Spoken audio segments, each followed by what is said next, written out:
panne informatique.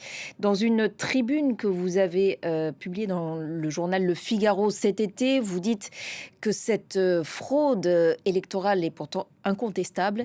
Expliquez-nous. Je ne le dis pas, je démontre pourquoi la fraude au Venezuela est incontestable. C'est très simple, le Venezuela possède un système électoral qui est digital, qui passe par le numérique, et qui était salué comme un système parfait par Chavez lui-même à l'époque, et plein d'acteurs comme les centres Carter aussi.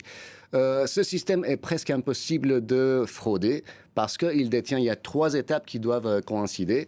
Il y a d'abord, au Venezuela, quand vous votez, vous allez au bureau de vote, vous présentez votre pièce d'identité, vous êtes contrôlé avec un scanner qui scanne votre empreinte.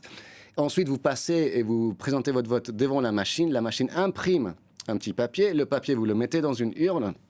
Et cette machine, elle est en train d'envoyer les votes de temps en temps au Centre national électoral, qui est le système vénézuélien qui centralise le vote. Ensuite, à la fin, cette machine imprime un compte-rendu, un procès-verbal de tous les votes, et tous les témoins de la table doivent signer qu'ils sont d'accord avec les résultats qui ont escomptés.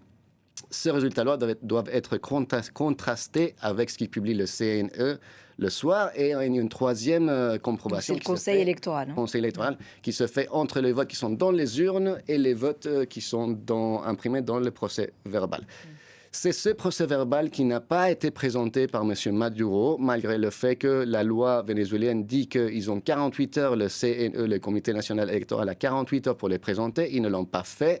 Et c'est le même procès que l'opposition affirme avoir présenté, et ils l'ont fait. Ils ont publié sur une page web dans laquelle on peut constater tous les votes, et c'est un système chiffré, cryptographique très complexe qu'on ne peut pas violer. Et l'opposition qui revendique donc la victoire avec à peu près 60% des suffrages, c'est ce qu'elle dit.